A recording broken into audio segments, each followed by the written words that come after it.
Look, it's been amazing to actually be invited to speak on a platform like this, and mine's actually going to be a little different. And it's going to be a little bit different because it'll be about my personal story.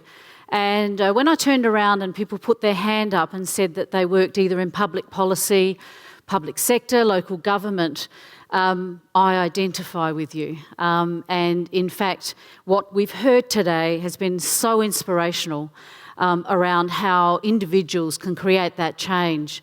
But what's really difficult and yet really exciting and maybe better than sex is to try and actually change the public sector, because that would be the ultimate orgasm, I would reckon.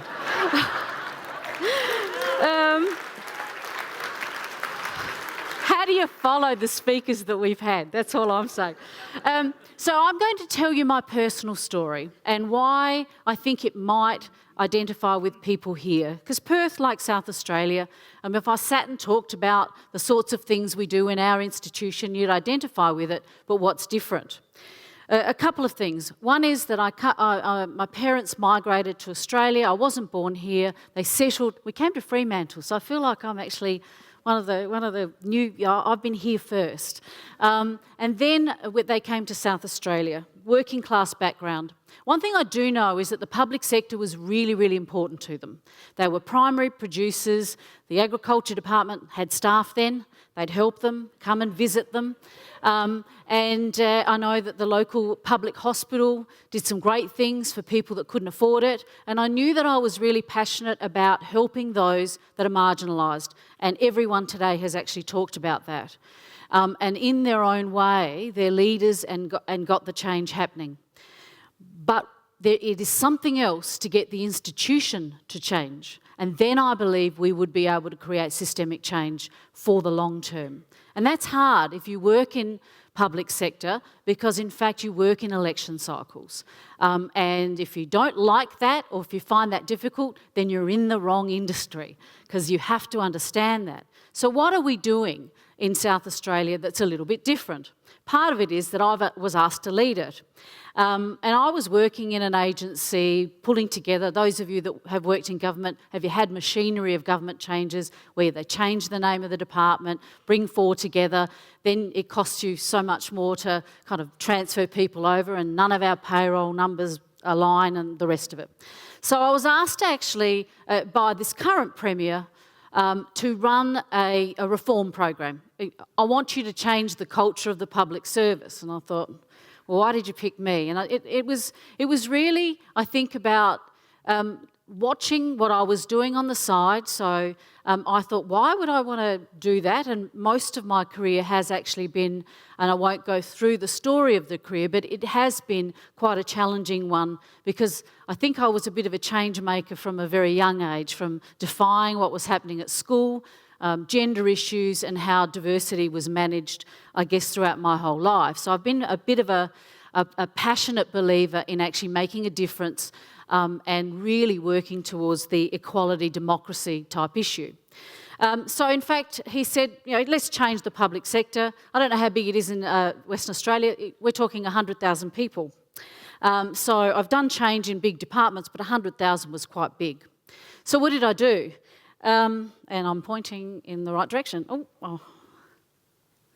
Tom said, don't make plans. I did. I made a plan on one page. And I thought, what is it that we can do that we've done in the past? So in fact, what I decided was to go with my instinct, to go with my passion, to actually say, well, we're on a journey. And the hardest thing was a leadership challenge for me. What was my future career in the public sector? And if I get asked to actually run a culture change program in the public sector, then I suspect that was going to be the best gig in the world. What would that mean for me? It was actually high risk. It was high risk. It made me very vulnerable to what, and those that work in the public sector would know what a bureaucracy looks like. And am I shaking this too hard? And in fact, what we decided to do was to get a bunch of people together. I had very little money or none. A bunch of people together to start to create what we call Change at SA. Am I pressing something here? Because I'm not touching it. It just keeps... Is it okay? So what we did is in one page, and that's great for the public sector, create what we called Change at South Australia. Now this was created with a bunch of people that were interested in actually joining on our journey. So from where I was sitting in my current agency, I decided to run the innovation and the reform from that point. I wasn't moved to somewhere else, and we decided that what we would do is start to have another conversation about how the public sector needs to go back to what it's there for, and that is to actually have a greater engagement with its citizens. And we've heard the fantastic journeys that others have had here, and that is that citizens need to be at the heart of how public sector changes, which actually means we have to challenge our own institutional arrangements and the way we regulate and the way we engage and the way we assume that the policies that we develop are what citizens now want. And that is a massive challenge, because we can't even talk to each other from one department to another, let alone, or one section of a department to another, let alone engaging citizens. So this was a very big journey that we went on. And what we did was actually, the middle bit is really the value proposition, the vision, the dream that people talked about. The dream was that we didn't want to get rid of what was really good. What we wanted to do was find success, and we wanted to prototype and replicate that. There were really good pockets of excellence. And really the question we asked was, how are some places doing so well and others not getting it? Why do some people or some groups collaborate and others don't? Why do some impose red tape and others don't? And it actually came down to a passionate leader and individuals that believed in actually engaging in the people that they actually served. So instead of just making that a fluke, what we decided to do is to say, this is the reform program for the public sector. We will all go on this journey. Easier said than done. The governance arrangements, as you can see, we had a steering committee. The Premier chaired that, which is a key in any transformation, and we had a task force. So we picked the champions, not the people that were logically in the positions that would actually help with that, but the people that could transform, and we asked for volunteers. And the thing I want to talk about today is the 90-day project. So it's our prototyping. We had, and from all the learning, we created a toolkit for people to use. So we were having one language, one level of change across the sector. We had a massive engagement and communication strategy. And for the first time, I went onto social media and on Twitter, and you could imagine other chief executives in the government and their excitement about this reform, not. And I wasn't at the time sitting on what was called the Senior Management Council, which is the Executive Council of Government of the 100,000, but the Premier put me on it. That was like having a leper sitting on the council.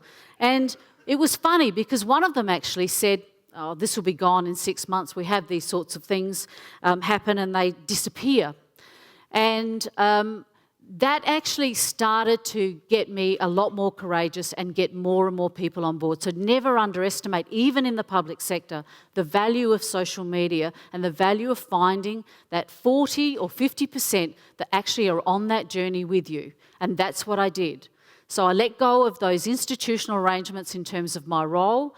I didn't even have a title. They were worried about what to call me. I said, I don't really care. But I did have permission from the highest level to actually disrupt as far as I could. And then we had a conversation around values and behaviours, which is actually really critical as you hear as I go on with my talk.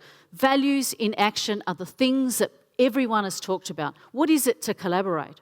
What does it mean when we talk about tenacity or courage? And I don't know about where you work, but in the public service we need that defined. That was sort of in action for me. I'll give you one example about just explaining to some of the senior leaders about what those actions meant. And one of them actually said, well, I think that what you're doing with the values is a nonsense. And I engaged, by the way, about 3,000 people who became the champions. They're the ones that actually started to create them, and I'll show you where they've gone. But one of the things someone said to me, look, for instance, what does tenacity actually mean in your context of the values? I said, I'll tell you what tenacity means. This was about 12 months. We've been doing this for about 18 months. I said, tenacity is actually putting up with you for the last 12 months and actually getting the courage to do more.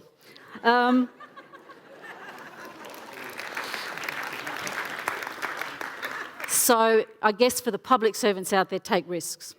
Now it's stopped. Yeah. So let me talk about the bits that really worked. So the 90-day projects is a fantastic way. So when we designed the program, we thought public service will say, this is a great idea, but we won't actually do much. So we decided to actually do 90-day projects, but at the same time, we need to satisfy the politicians, the ministers, because they like announceables. So we found 90-day projects that actually spoke to the priorities of the public service, the priorities of government, and they should be anyway. So there was actually, the way we design them is around systems and design thinking, so we develop skills for people. When I talked about those values, the 90-day projects, more importantly, were a way of actually demonstrating those values in action. So collaboration, pushing through, taking risks. And there were some actual principles around how we did them successfully. So a 90-day project had to be multiple departments. It had to be a wicked problem that needed to be solved.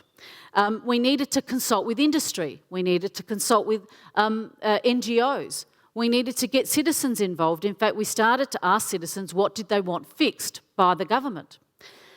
We actually started to build people's skills in terms of how to do reform, and it was contributing to one or two priorities of the state. We used what we called best practice change management, but it was really around finding those people that were the change makers, and there were thousands in the public service, and guess what? They weren't all young. There are a lot of people that were sitting in hospitals and other places going, I really wanted to fix this problem, but no one gave me permission, or I'm not going to take the risk because I've seen what happens to someone who takes that risk and something goes wrong, and then all of a sudden they're no longer there. So it was a fantastic way of approaching it. We've been into this for about 18 months. It's possible that the public sector can do this. So for 18 months, we've been working on 90-day projects. We've had about 60. I've got a few examples here of what's possible, and I think it goes to the wonderful presentations we've had today about how you can change licensing laws. We've got a lot of pop-up bars and restaurants in South Australia.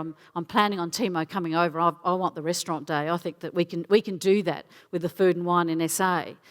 But for instance, some examples. Some of the first projects that we had, and multiple agencies were involved, they were able to achieve things before 90 days. There was about 30% or 20% discretionary effort. People did their day job and were working on these projects because they wanted to get an outcome.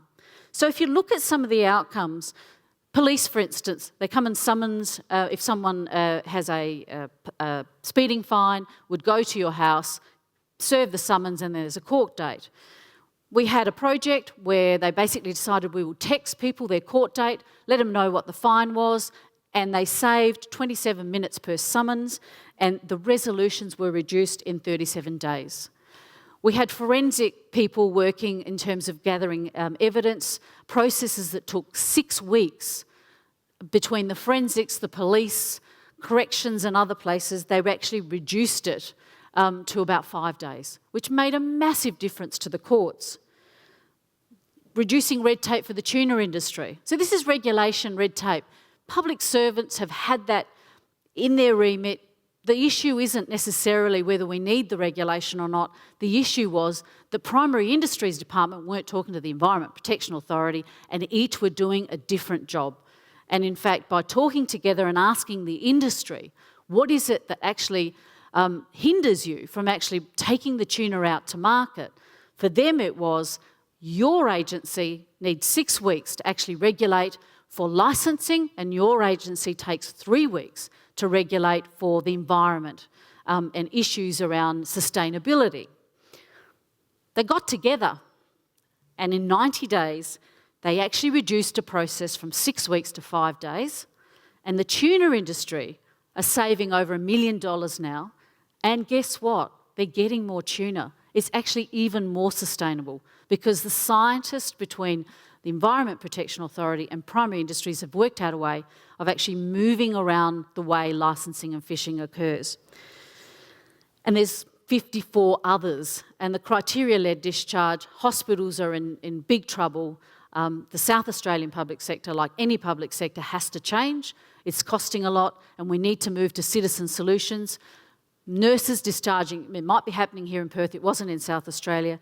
Doctors, nurses, ambulance workers, everyone got together and worked out a way of actually releasing patients that weren't life-threatening, where the criteria, if it was there, that nurses could discharge healthy patients, which is now working across every hospital. It's saving 30 minutes per day and actually millions in dollars in productivity. So there is something about starting by prototyping, and I know when we started I said this is not going to work. And then as each project happened, more and more is happening. There are more and more articles. You're talking about media.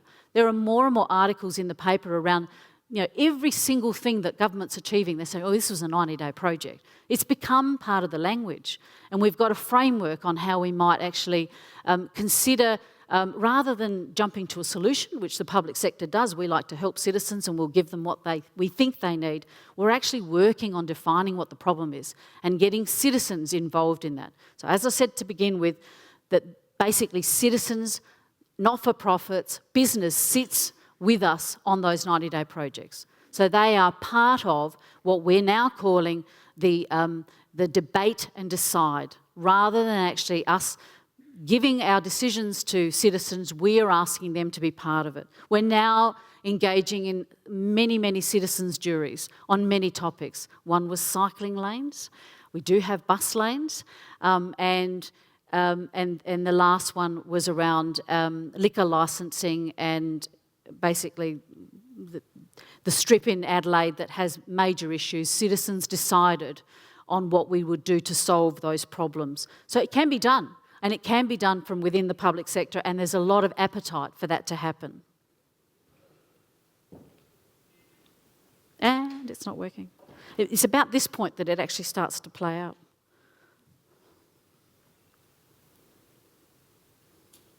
Oh, there we go. I've mentioned 54 projects. There are thousands of people involved. Right now, around 20,000 people in the public sector have been involved. It's been about 18 months. Most of them all of them have had external partners. Every single government agency and non-government, not-for-profit agencies and local councils are actually involved. So it's actually quite a huge movement, and we didn't need a government department to do it. It was happening on the edges, and people have joined us on our website around Change at South Australia. So I encourage you to go in and have a look at the projects that are up there. There are some very interesting projects that have actually been driven by citizens. The values, I've mentioned a few. There they are. We actually, as a group, those thousands, decided that these would be the values in action for the public sector. And this was an engagement piece. We had an exercise called Dotmocracy. We had people come in to centres to actually vote on what they saw as most important to them. And you might say, so what? So I guess what we're doing now is actually making that part of how we manage people's performance and what we expect of them around these values and behaviours.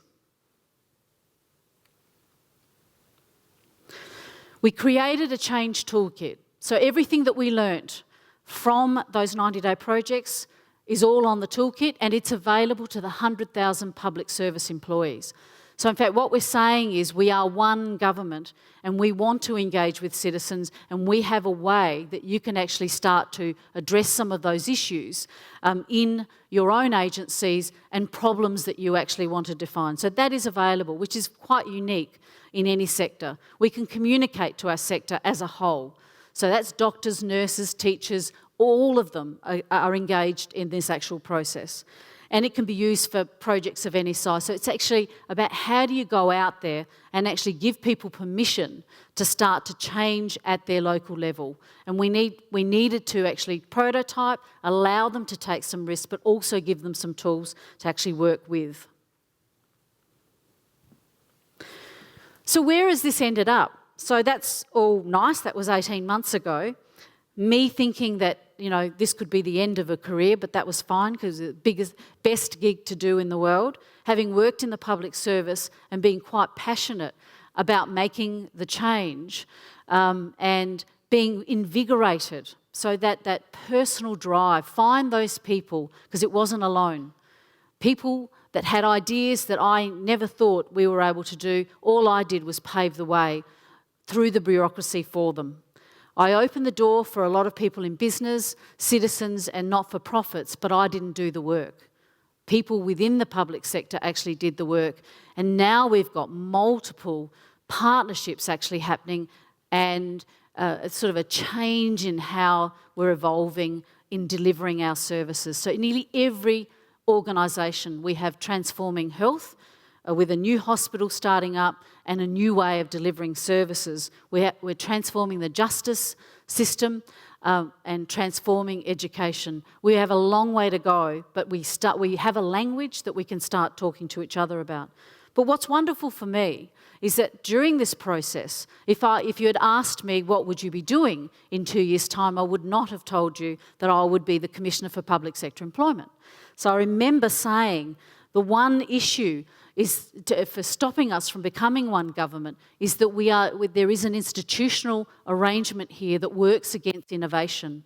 It works against creativity. And we need to break down those institutional barriers because sooner or later it'll go back to what it was. And you have to work at changing that. And I said it had to be at the core. So then you be careful what you wished for, because I wasn't Commissioner at that time, and then they did appoint me. And they said, now you need to fix it. And we wrote what we called the modern public service policy. It helped that we had an election right in the middle of all that. And for those people that say, well, yes, that's election cycles and this may not work, you need to understand that those 90-day projects provided them with what I called announceables every 90 days. They love it.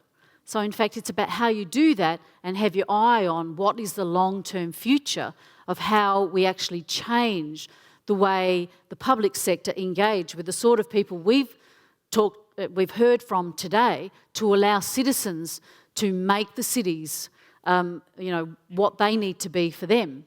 And for us to really look at those disadvantaged areas. Manufacturing is dying in South Australia. What are we going to do about that? Well, why do we as government have the answer? We don't.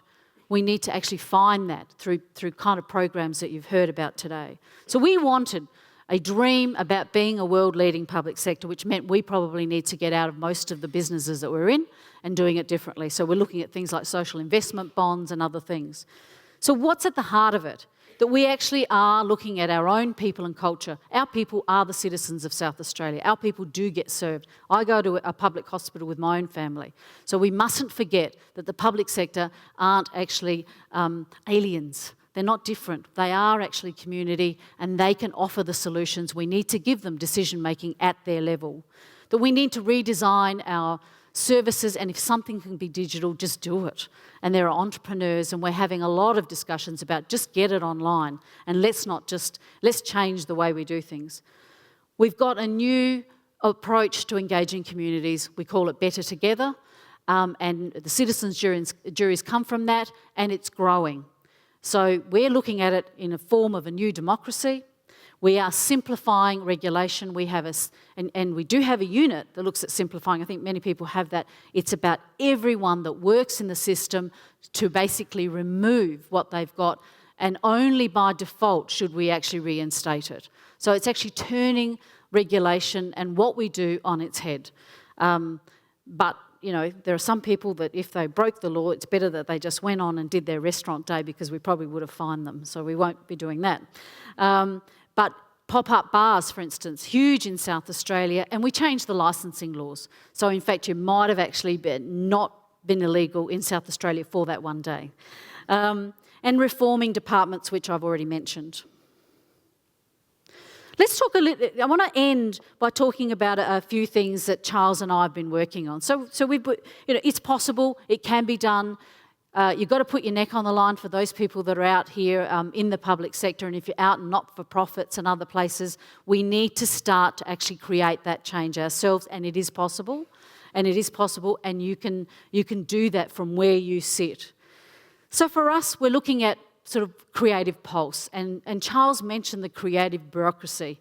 Now, the two don't really sit well together. So creativity and a bureaucratic process doesn't sit well together, but we're actually prepared to have that conversation. There is a change of mood and atmosphere, sometimes by stealth, because in fact, economically, we have some significant challenges in South Australia. So sometimes that burning platform, or the crisis, I think, that we talked about, the crisis is there. Manufacturing is closing, and we need to work out where we need to go. But the we is not the public sector, nor the not-for-profits on their own. It's the citizens, not-for-profits, public sector, and the whole lot looking at what solution, and the solution may come not from any of the natural previous places, but in a new space. And we want to explore how we can actually make the institution more creative. We need to be more inventive. South Australia is great. It's got a great biotech innovation, but one of the things that hold us back, someone mentioned culture. The thing that holds certainly South Australia back at times is that we often beat ourselves up.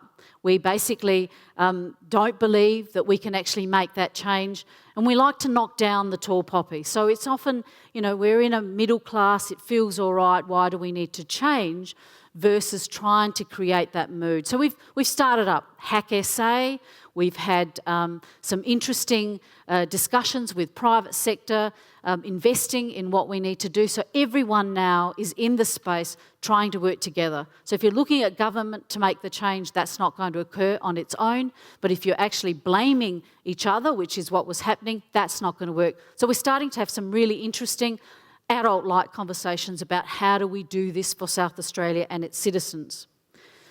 The Adelaide Innovation System can't evolve unless the public sector changes.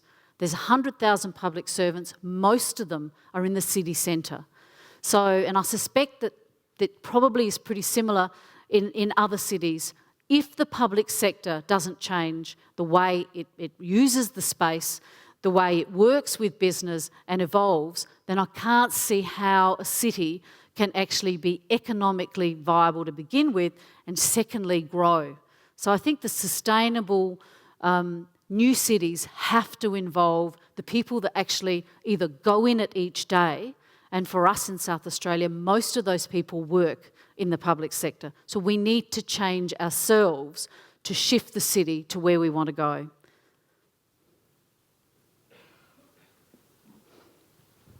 And finally, I wanted to talk about the creative bureaucracy that Charles put up right at the end. We're actually starting to partner. So we've done our little bit of work. We think we've got some interesting prototypes, 90-day projects. By the way, they're growing by the minute. Cabinet talks about 90-day projects. People want to do 90-day projects. It's happening and it's exploded. So it's possible. It doesn't need me.